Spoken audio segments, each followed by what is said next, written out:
Welcome to Conscious TV. My name is Renate McNay, and my guest today is Tony Samara. Hello, Tony. Hello. I have books here from Tony. One is called Deeper Than Words,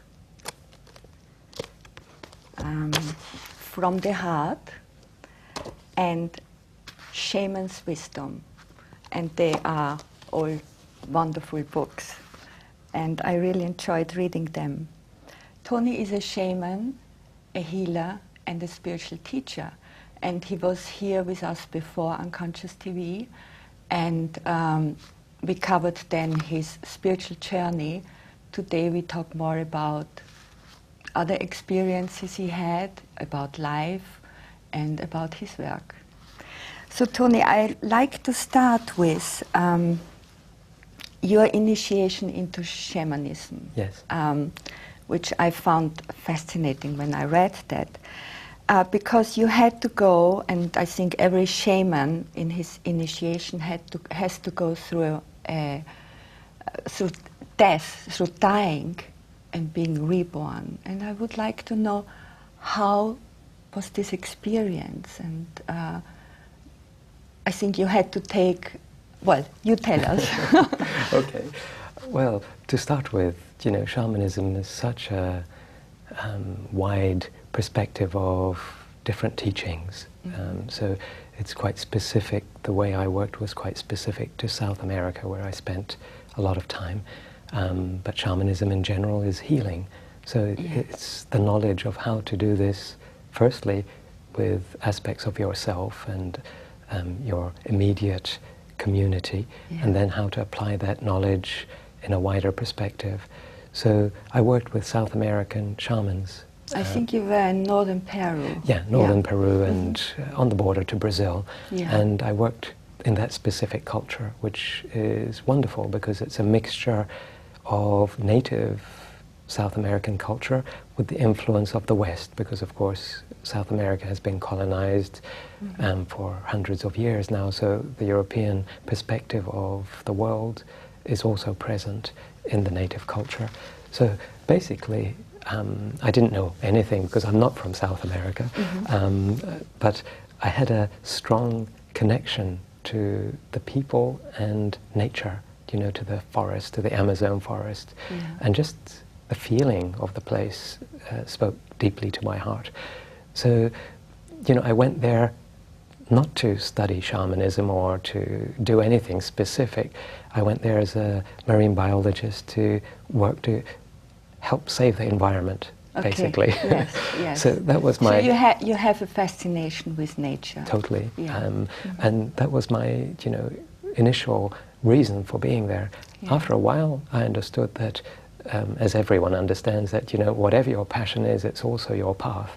So, and you have to go deeper. It's not enough just to save the world. You have to also look at what is creating the disharmony in the world within yourself. So that is what a you have to save yourself. Exactly. Exactly. And that is what a death rebirth experience is. The death is basically the death of what the ego or the mind believes to be important.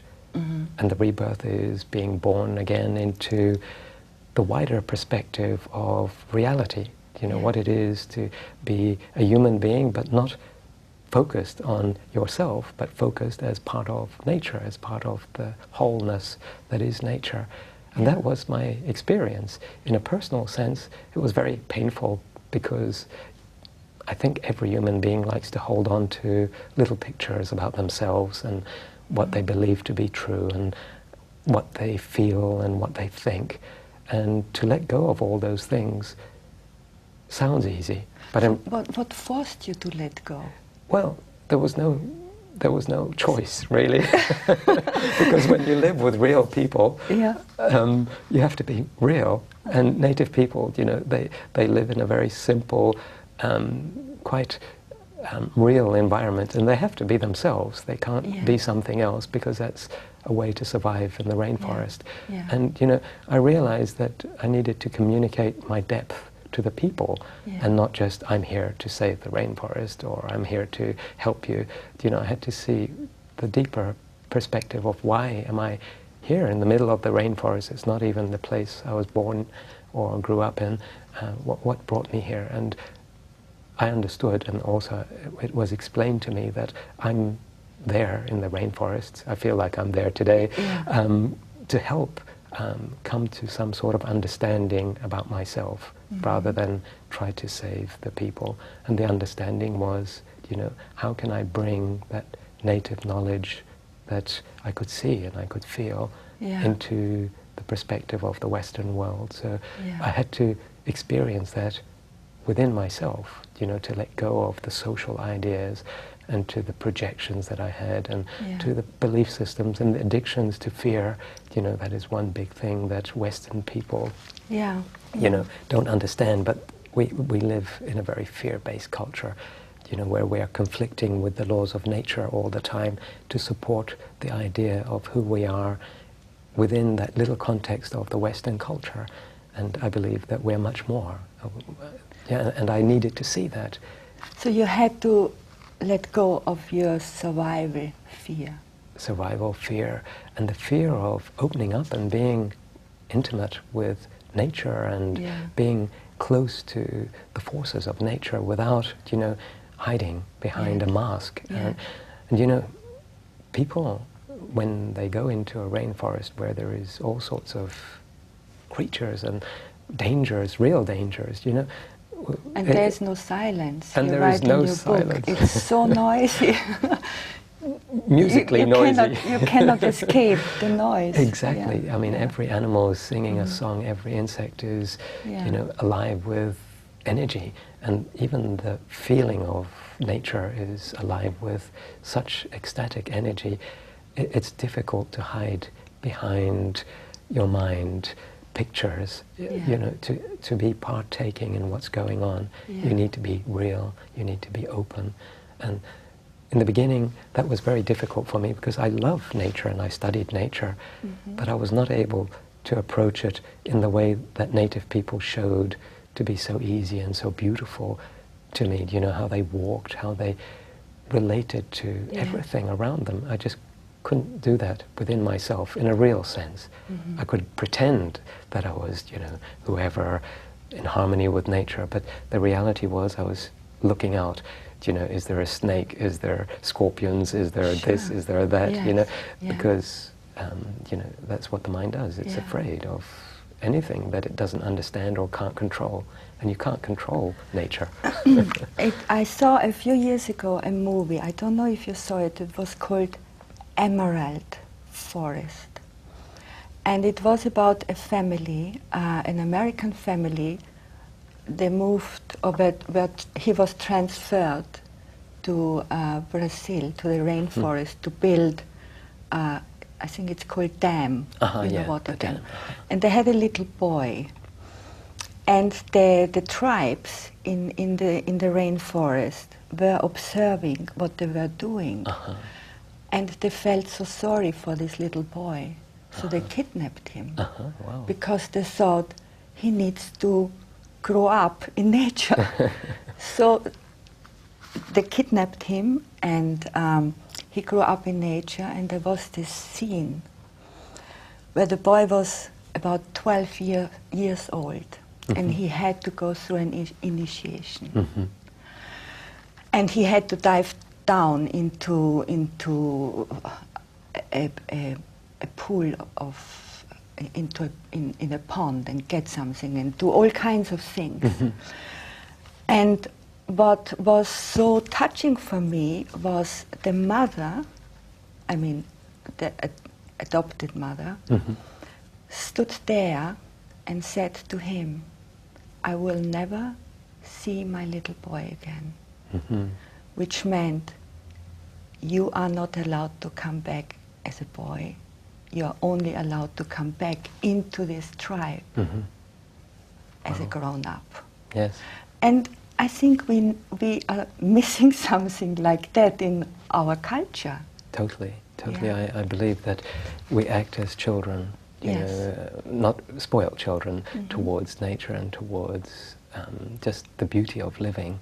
And I think that's what tribal people have, that they haven't lost, and that is what we can learn from, how to look at rituals and initiations in a way where they are useful and sacred and create a possibility for us to move beyond certain limitations into a new perspective. And that is what initiation is. And as you say, you know, we can grow into being fully part of the community, whichever community we live in, and be productive and useful and part of that joy, rather than, you know, always wanting to take everything away from nature so that we support our selfish needs.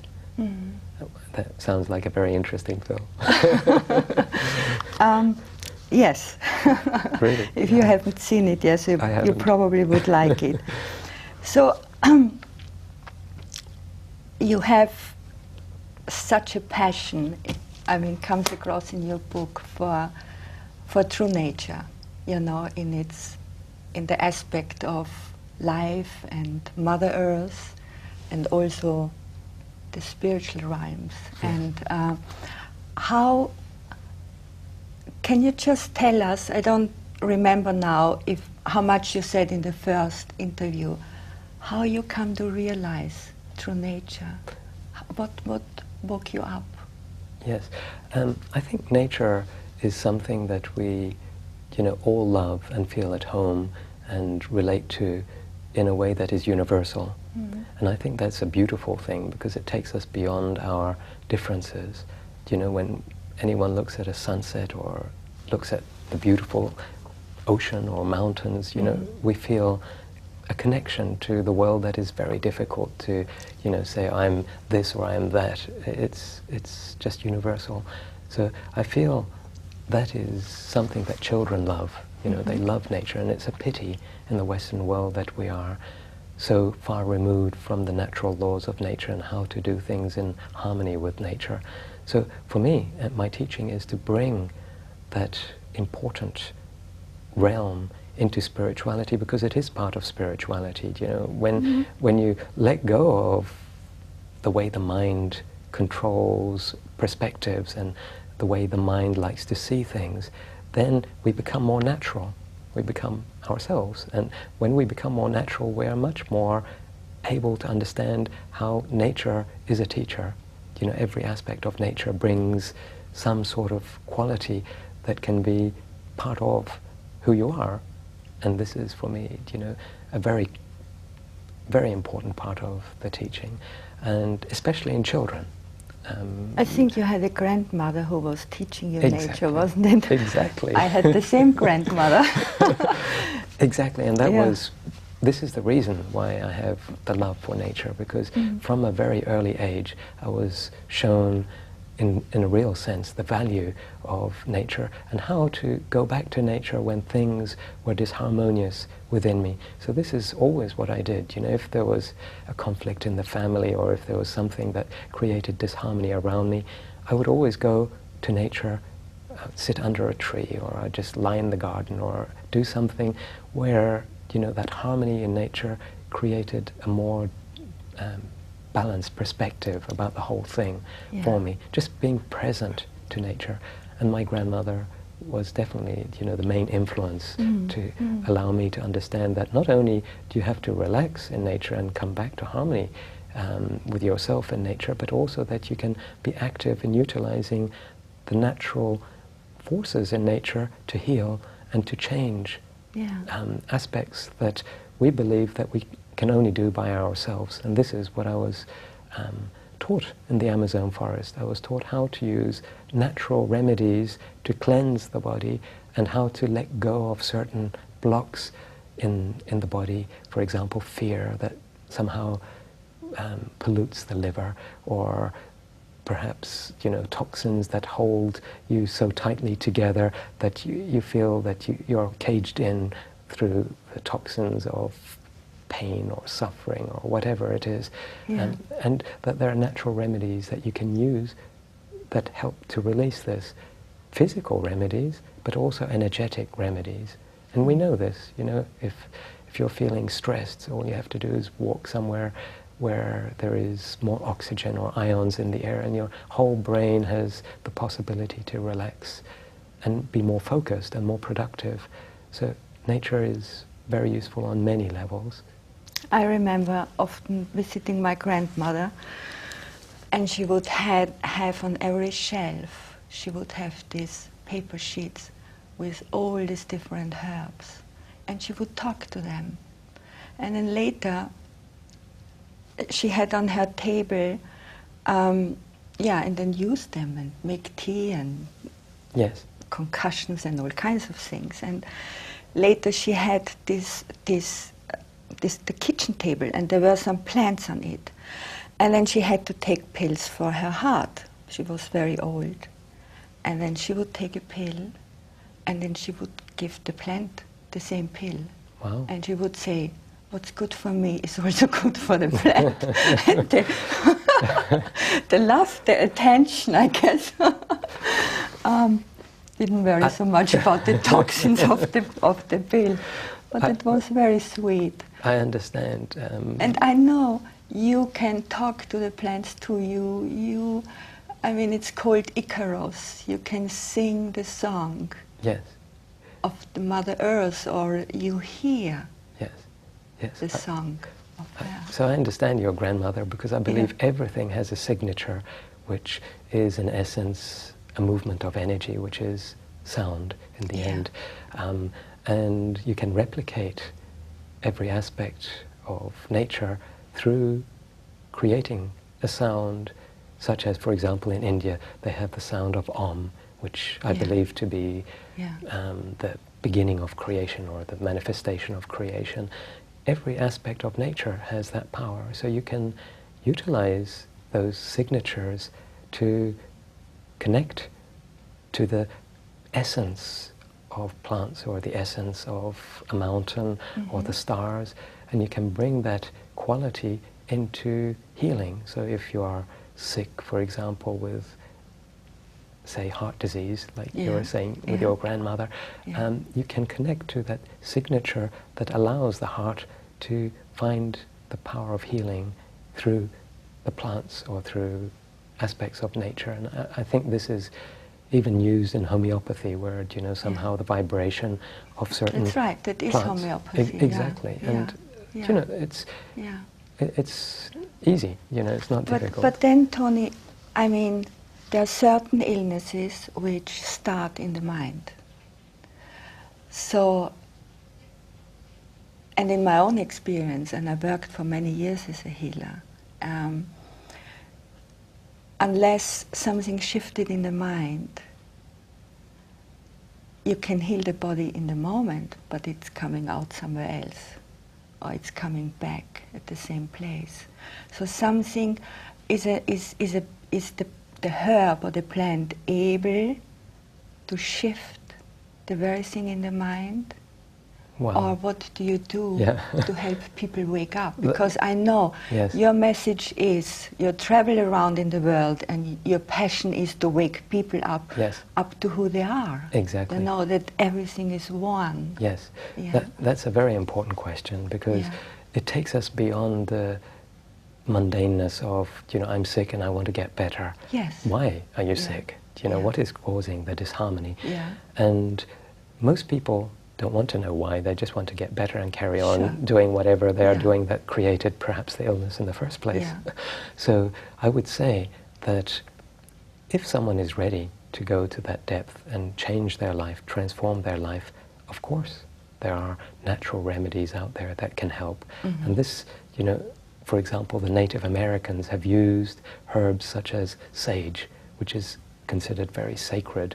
And in India also there are herbs that people don't know really what they are. The soma, for example, that is written in the Vedas, you know, that are sacred, that I believe help to transform consciousness, which is the core of my work really in the end.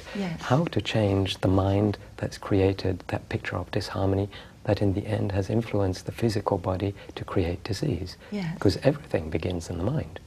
That, you know, every thought that you have creates some sort of disharmony, which has to go somewhere, and of course it goes to the physical body, or to the way you feel, or to the way you relate to yourself mentally. So I believe that meditation in essence is the way forward, and that is how to understand the mind and how to understand to let go of those perspectives that are creating disharmony. And actually, it's quite a joyous thing, you know, when you let go of things that make you unhappy, you know, because you know they're not useful. And that is meditation. But there are plants that help meditation. That is meditation. Exactly, for me, that is meditation, to let go of everything that veils your joy and your spontaneous presence to this moment. So you're not talking about sitting down in meditation? Well, you can sit down in meditation if that's more comfortable.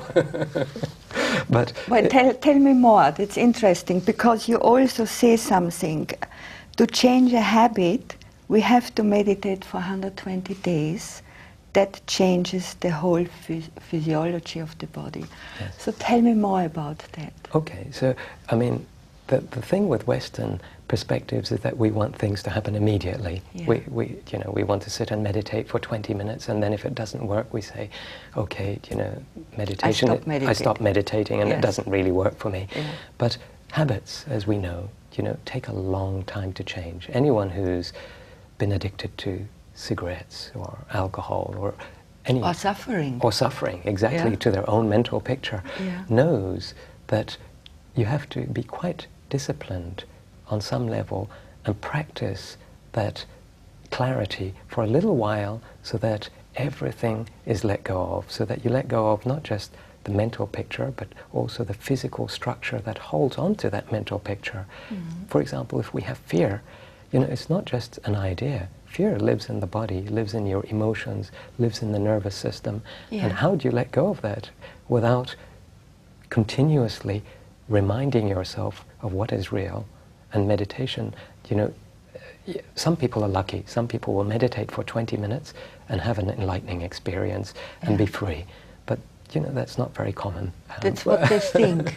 Some people just have an experience to be free, but then it's creeping all back again. Exactly, especially if it still and lives. And then what happens often, the ego takes hold of the experience. And sees it as very important and then focuses on that rather than, you know, expressing that beauty in the body, in the way you relate to nature, in the way you relate to people and yourself. And this is why I think any habit requires a long time to transform, and that is a joy. So actually, when you are practicing meditation with that intention to let go of something, you're not counting the days. You're not thinking, okay, I've got 80 more days to go. You understand that you're getting closer and closer, so your heart feels more joy, more celebration, that you're getting closer to something that is so beautiful that, you know, it becomes timeless. Your journey becomes, you know, a whole movement of meditation. And then in the end, after 120 days, you know, you don't realize that. So how does that look practically, Tony? Okay. Let's take a habit, Yes. A visible habit. You know, there are so many habits which are running through us which are not visible. Exactly. So let's take like an addiction to suffering, or an addiction or whatever, fear. Fear is a great one. Yeah. Okay. So how do you resolve that on a practical level? Okay. So the first step would be to understand that you have fear. To be conscious. Okay. You know, I have whatever personality situations that create who I am, but I also have something that I don't really like inside of me, and that is fear. Yeah. Which usually it becomes unconscious or, you know, subconscious. It's hidden behind what is obvious. When we focus on that, it comes up to the surface. You know, it shows itself. And one thing which is very common is that we say, oh, we don't want that. So we try to find other things, enlightenment or freedom or whatever idea that people have, that moves us away from the nasty feelings. The experience. So I would say, when you open up and say, okay, I want to embrace fear from that perspective of freedom, I don't want to run away from it, then you are becoming more conscious. That is the first step to meditation, consciousness. And, you know, when you are conscious that you have to work with fear, you're also conscious of the aspects of fear that need to be let go of. So, for example, if you're afraid of expressing your love to someone, which, you know, obviously is very much part of fear, you know, okay, I'm not going to fall into the old habit of playing a game or projecting or hiding behind a mask. I can show my love more clearly because I can see what fear is and I can see how it controls me. And I don't want to be controlled by that subconscious force anymore. I want to be real. I want to be myself. When you do that, nature, this is why nature is important for me, and also the universal aspect of nature, the stars, the galaxies, are naturally aligned to be more real. And when you are getting more into that space of realness, then nature supports your journey and you feel that you're not alone, and the movement from the unconscious, primitive mind of survival transcends itself and becomes much more, I don't know really what the word is, but much more enlightened. You know, this is the word that people use. People use. You don't use it. I don't like it because it creates that sense of, you know, enlightened, not enlightened, but, you know, more free to explore itself in a real sense and show love. And then you can begin to be more like a spontaneous child, you know, and show who you are to the person. And usually we realize that what we're afraid of, aspects of ourselves, not the love that we think will hurt us or whatever reasons we had to justify that fear. Yeah. And, you know, when we begin to see things as they really are, that love is actually a beautiful feeling, and the more we show to the world, the more we show to our partner or children, the more that reflects back not just from the family or from your partner, but also from the universe. There is a synchronicity that happens which supports your journey. Everything becomes more beautiful, more real. And this is what I found to be in South America. People are so real that in those dangerous, very difficult places, and the Amazon forest is not, you know, paradise as people think. You know, it's real. You know, it has many aspects to it. There is a support that only happens to native people because they have let go of those fears, and I feel that in our Western culture today, we have to let go of those fears to transform that culture of aggression, the culture of war, the culture where we're constantly looking at what is important and best for us and ignoring, you know, the common good and the beauty that can be shared with everyone in this world. This is why we're here. Yeah. Well, it brings up a question in me of what freedom is. Because would you consider the people in South America free? I mean, they probably have other limitations. Yes. What is freedom for you? How do you experience freedom? That's you know, a good freedom question, is not only being able to deal with snakes or sounds or whatever. Freedom is so much, much more. It is. So I think, you know, in the end, I don't try to put my perspective onto people's, you know, belief systems or religious ideals. Yeah. I think freedom, in the end, is something that you know from your heart. Kabir and Rumi, the famous poets, speak about this. When your heart is able to just celebrate being alive and seeing the value in everything in that moment of aliveness. Now, different people will, you know, measure that sense of freedom according to where they are at. You know, for some people, freedom may mean, you know, just to be free of disease, because that is physical disease. You have cancer, and you know, that's what you want to be free of. Yeah.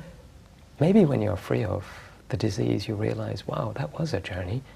Maybe I want to be free of the suffering that my mind is creating. But not everyone understands that perspective until they go through certain experiences in life, and this is why we're here on Earth, you know, to develop and to change our perspective. And I feel today, more than ever, more and more people are ready to transform the core, the essence, which is the Maya. I call the Maya, meaning the illusion that the mind creates. And I think freedom then is obvious. You know, it's like Buddha experience. You know, if you're attached to the negative perspectives of the mind, fear, worry, stress, then you're not free.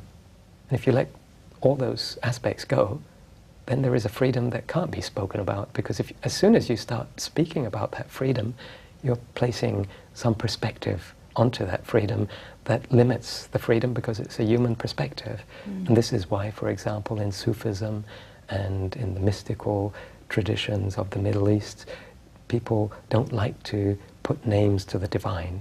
You know, they reflect aspects of the divine as important, but they don't actually say the divine is this, and that is the ultimate.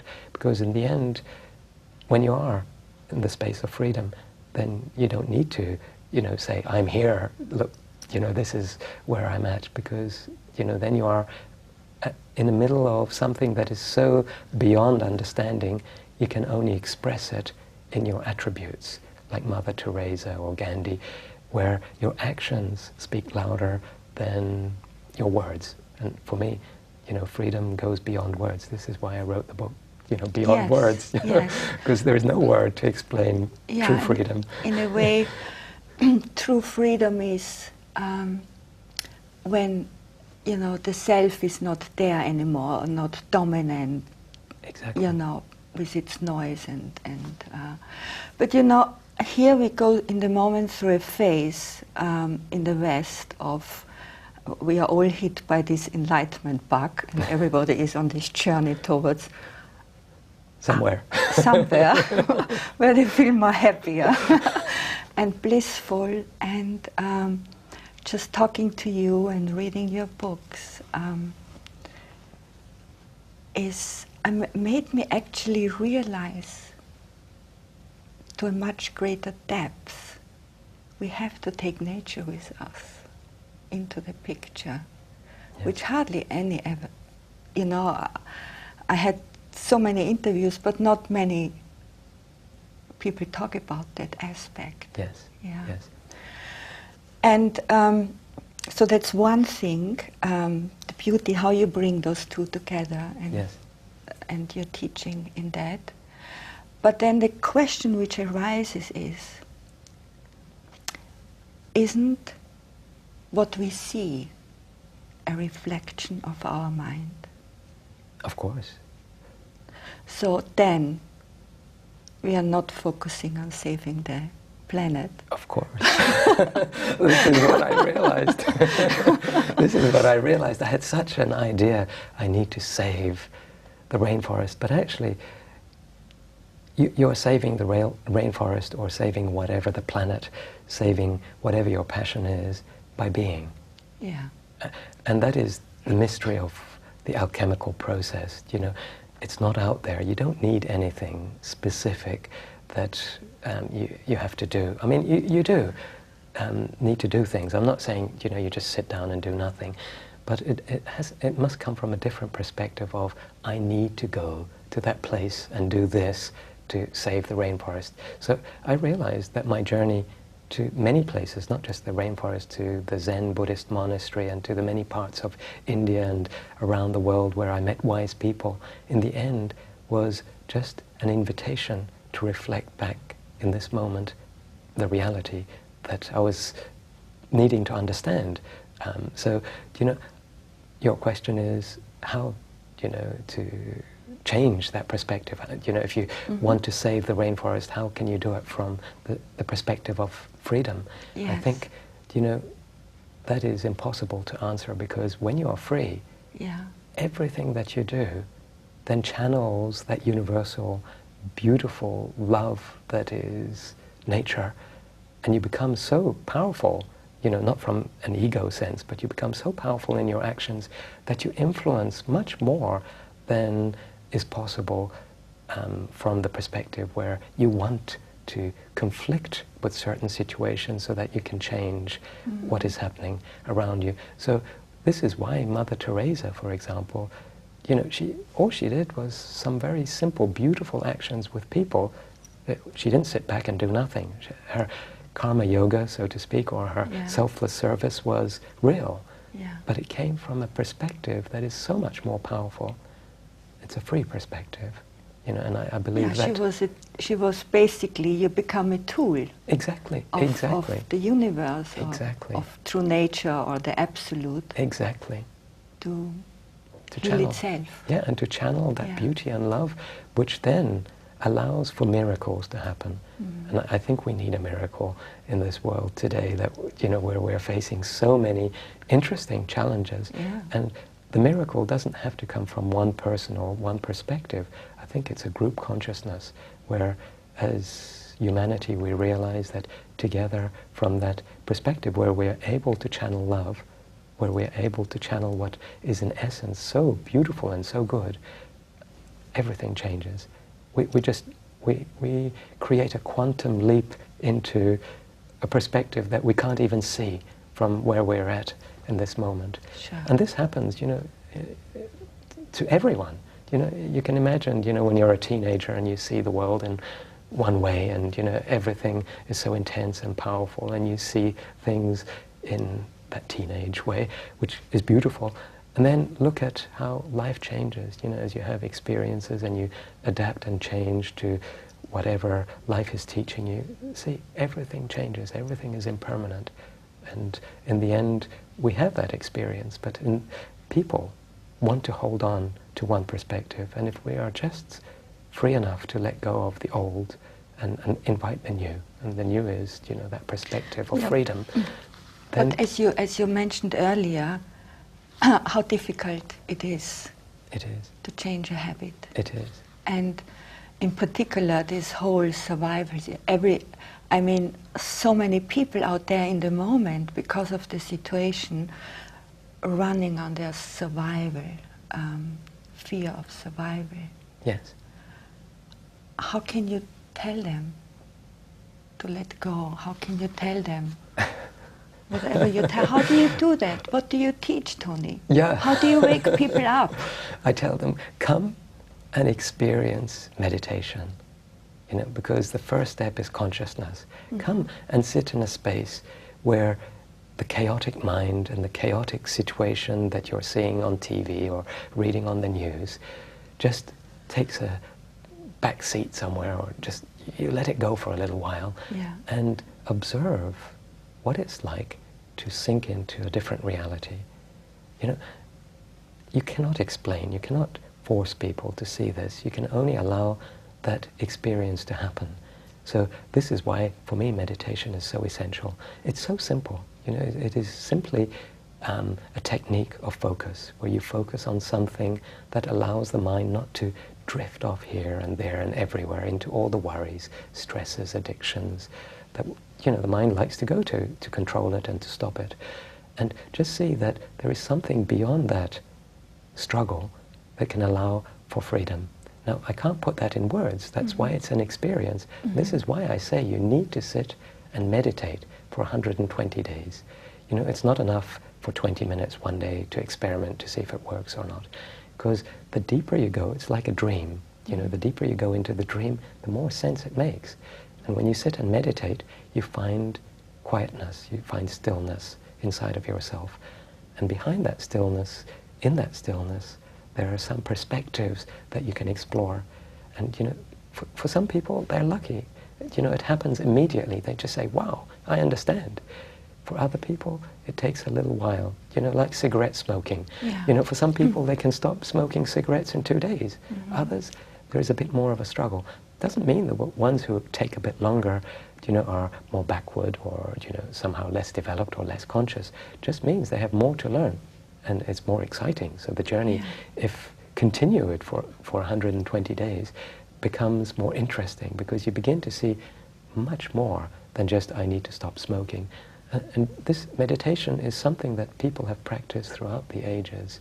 And there is no time in the world today, because, you know, I see, even coming here to the studios, you know, people traveling the underground and on the train, you know, they're so fast. There is no time to sit. Even you are running around the planet, Even I was. trying to wake people up. Wake up, yeah. Are you calming down?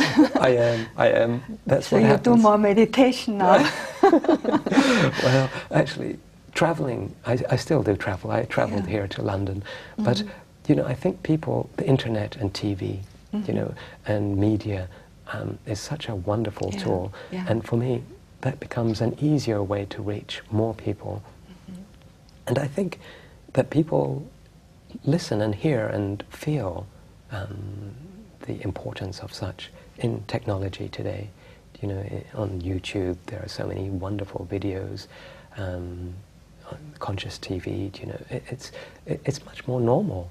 You know, it's a much more real thing for and people. don't you think there is also an energy which is supporting that in the moment? Exactly, and on many levels. You know, I hear that, you know, peace, for example, you know, in the old days it was all about traveling and speaking and dialoguing with one another, but now the media can play a role that is amazing, you know, if conscious. You know, not all media is, you know, aware to do that, and can help change situations before they develop into conflict.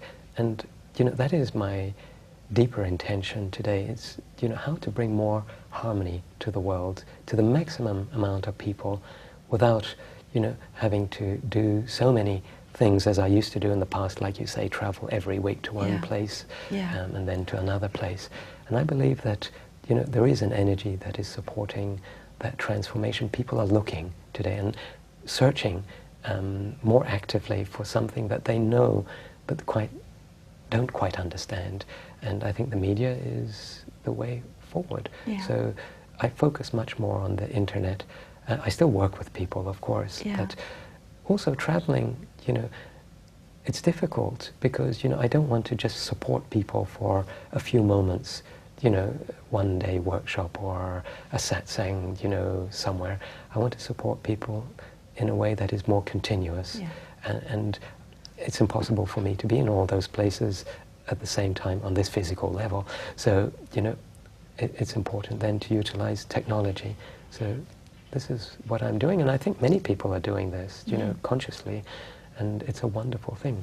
Like the work that you're doing, you know, you're bringing a different perspective to the world, you know, and to people watching from wherever, and how to practice that in their daily lives.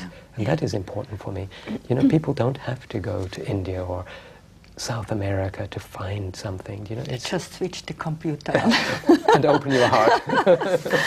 Well, a heart, you know, you have mentioned in your book the longest journey we have to make is from our head to our heart. It is, it is. What helped you to drop into your heart? I think, and this sounds funny, I think suffering. I agree, suffering is just here to help open our heart. I always had this belief.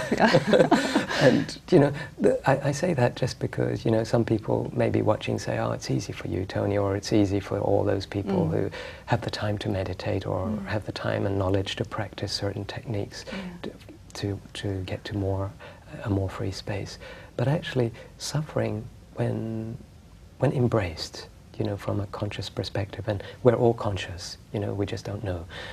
When engaged and worked with from that perspective, I feel invites you to be more human. You know, and this is what I like about people like Mother Teresa or the Dalai Lama, that they're so human, it shows, you know, and you don't have to call them enlightened because just what they are, you know, shows that they're free, you know. And I think without suffering, you know, it's difficult to see how to be human, you know, and this is perhaps why we're here, you know, to embrace things from such a beautiful perspective, no matter what the situation is. It makes us unique, you know. Conscious human beings are amazingly powerful, and I think, you know, everyone can be conscious simply by embracing everything that they are, not hiding, not running away or trying to live up to some sort of perspective that is alien to who you are, but just being yourself. And that is coming back to the heart, you know, like children, they're themselves. And I remember a story I was reading in one of Dalai Lama's books many years ago. In order for him to open his heart and find compassion, he went to Hiroshima to be with the suffering. Wow. And that helped open his heart and brought him to compassion. Well, Yeah. I agree. Was it your own suffering which helped you? Well, it wasn't quite my own suffering. I grew up in Egypt and in places where suffering through poverty was much more obvious. Yeah. And I asked myself, you know, why do people have to suffer in this way? Do you know, why? I began to question everything, really. Mm-hmm. What is the meaning of life? Why is there this pain and suffering? You know, for me, life was quite easy, you know, because you know, I had everything. Yeah. But I wasn't happy with just, you know, the selfish satisfaction of needs. I wanted to understand how to make a difference to those people that were right next to me, you know, and I think that opened my perspective in a way that just remained forever as a core part of me, you know, not just to focus on me, but how to make a difference in the world. Yeah. And I didn't know, you know, I was a child, but it's part of my personality, you know, to understand how to alleviate suffering. And I think, like the Dalai Lama, when you see it and you're open to it and you understand it, then you understand that, you know, it's not enough to buy a new car or to do whatever to feel happy. You know, there is much more to life. Mm. You mentioned we need a miracle before, which is true. And you say the heart is what makes a human being a hero. And I think we need heroes. Definitely, and I totally agree with that. We are all heroes in the end. We just don't know it. We just don't know it, and we have to embrace that action, you know, and it's such an amazing gift to be alive today in this world, no matter what it is going through. And, you know, just by being alive, present to all that is going on, that's a heroic journey in itself. You're right. Yeah. Yes. Yes. Because there are lots of scary things going on. For sure, for young people, for everyone. Yeah, and also in yourself, scary feelings and fear, and just to embrace everything as nature. Exactly. Is a heroic act. And it's possible. It's do you know somebody it's who could do it? It's possible. Everyone can do it. Yeah. This is the thing. If you put your mind to it, yeah. And that is through meditation, through focus, so that you don't get caught by the games that the mind plays. So, another thing I want to ask you, which I found really interesting, is you say breathing correctly is saying yes to life and therefore becoming free in our body. And I'm very interested in that because I'm reading a lot about the nervous system in the moment and how to bring peace into the body. Exactly. You know, I can experience stillness up here and drop into these voids and, you know, into silence. But, you know, in my daily life, I experience my body is just reacting to certain things. Yes. How do I find peace not only up here, but also up here? And it's not enough understanding it here. Yeah. I need to go through an experience. Yeah, the body is a mirror. You know, I see when you go to the supermarket and there is that Friday stress where everyone is rushing around. I know. Even if you're at peace, you know, you pick up things. And this is why native people and people who live in more natural, beautiful surrounds say that, you know, it's madness to be in the world today. And the body is definitely influenced by such. And just the technology and the stress of, you know, radiation and noise and pollution and whatever, you know, creates a reaction in the body, which I believe moves us away from that inner stillness or inner balance. And that is why I focus on the body as being the temple, you know, the structure that maintains the possibility for stillness in the mind and in the emotions. How to transform that? And that is through the breath. You know, we know. Yeah, because you also say that you can see in the way we breathe our limitations and emotions. Exactly. Because, you know, the breath is the closest reflection to the state of the physical body. You know, Yeah. if you're stressed, you breathe quickly. If you're relaxed or dreaming or in a state of consciousness where you're happy, you know, your breath reflects that. Yeah. So if you're conscious and if you're able to work with the breath, to relax the breath to a state of harmony, then the body takes that as the real reference rather than the pollution or the noise or the stresses outside. And that becomes like a mantra, you know, that you focus on all the time whenever you feel there is disharmony in the body.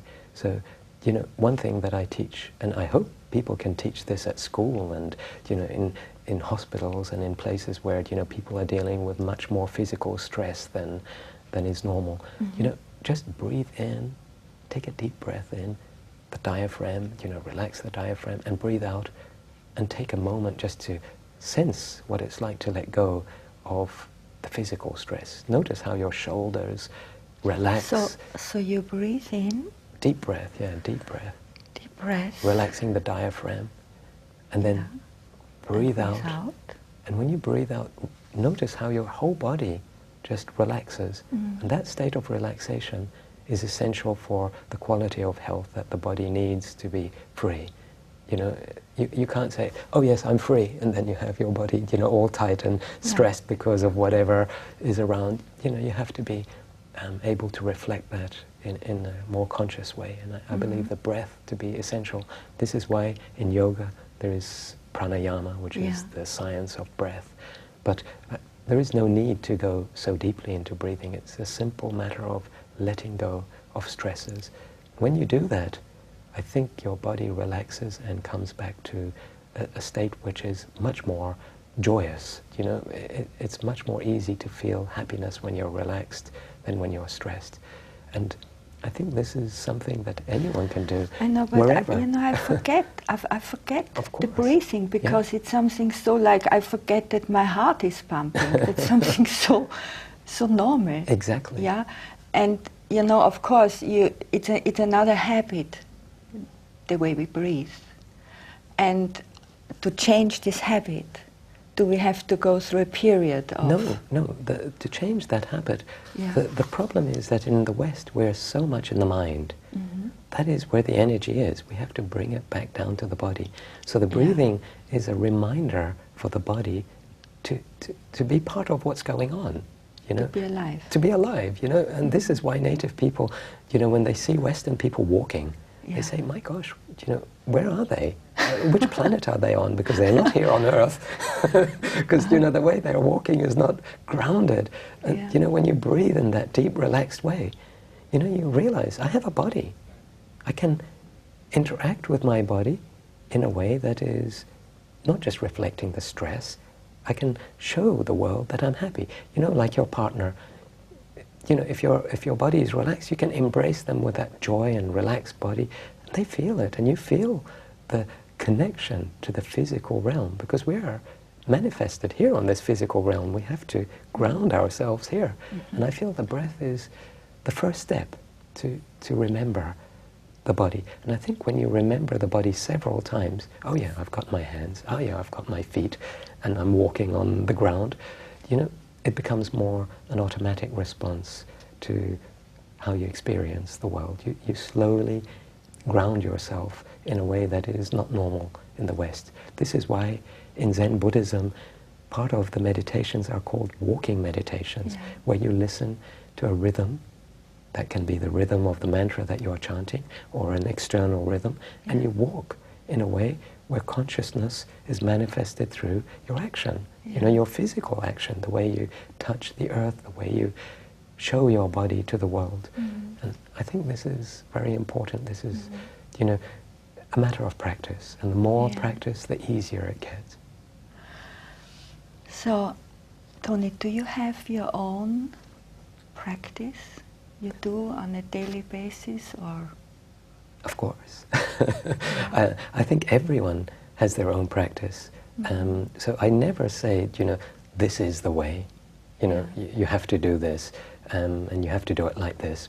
Everyone is unique. Every human being has a personality, has a perspective, has such a wonderful way of learning.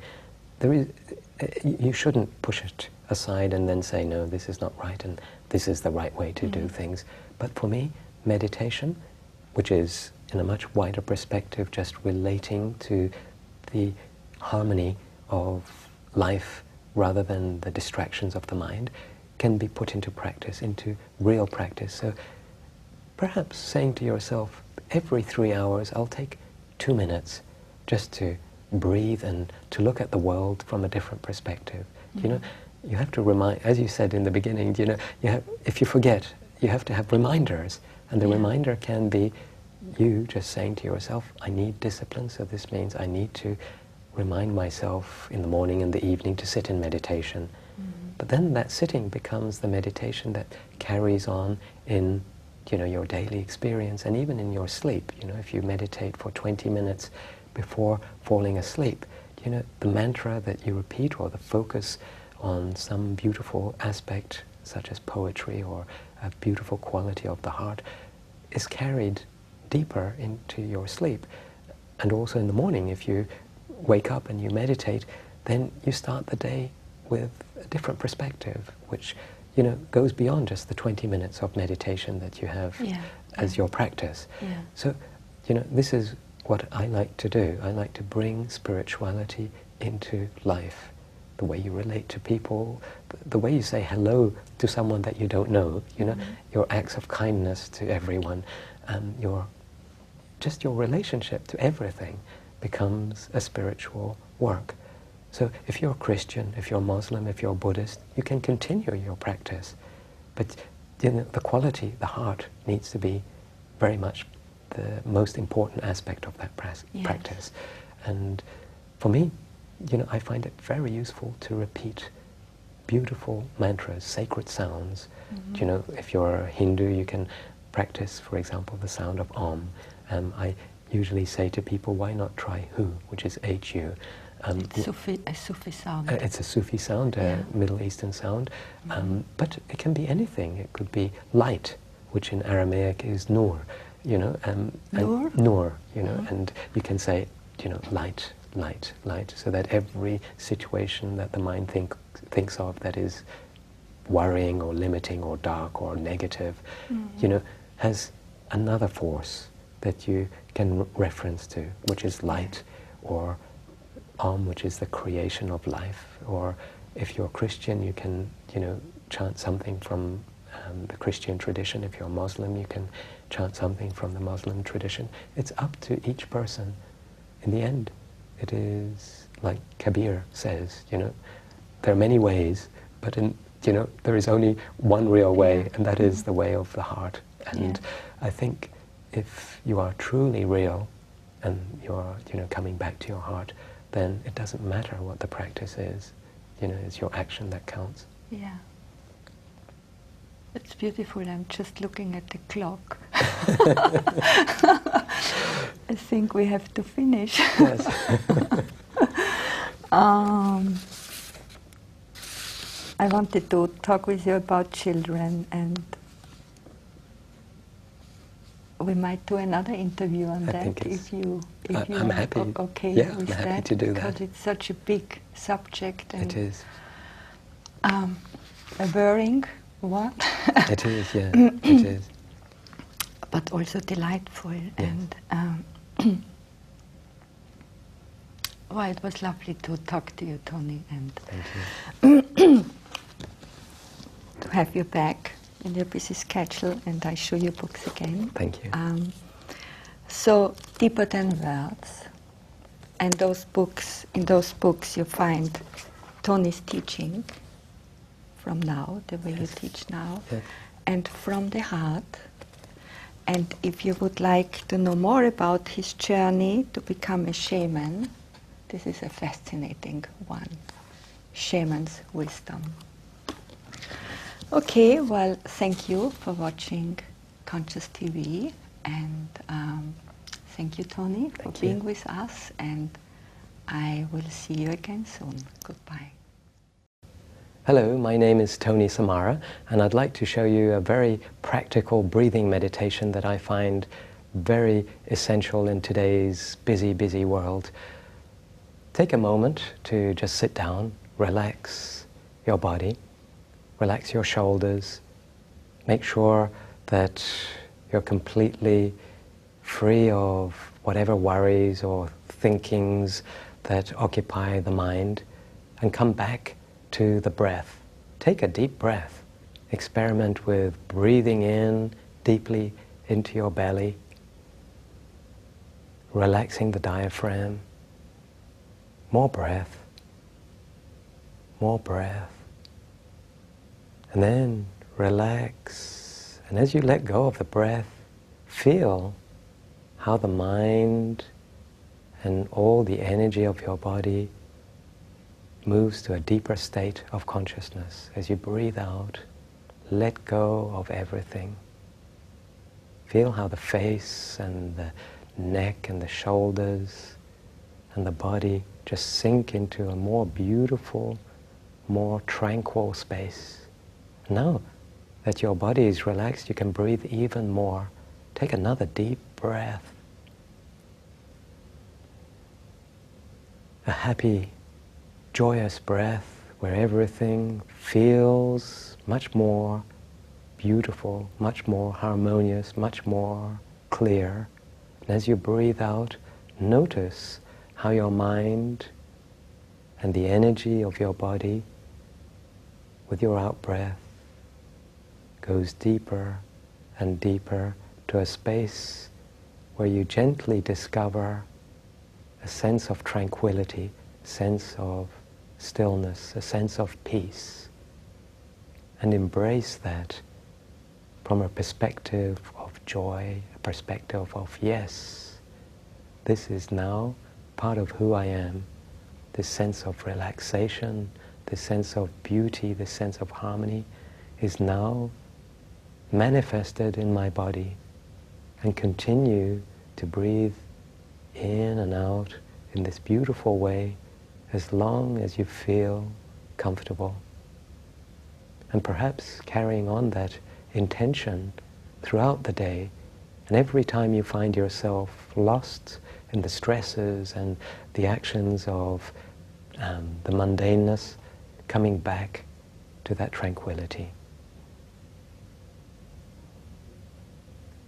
Slowly, when you're ready, coming back.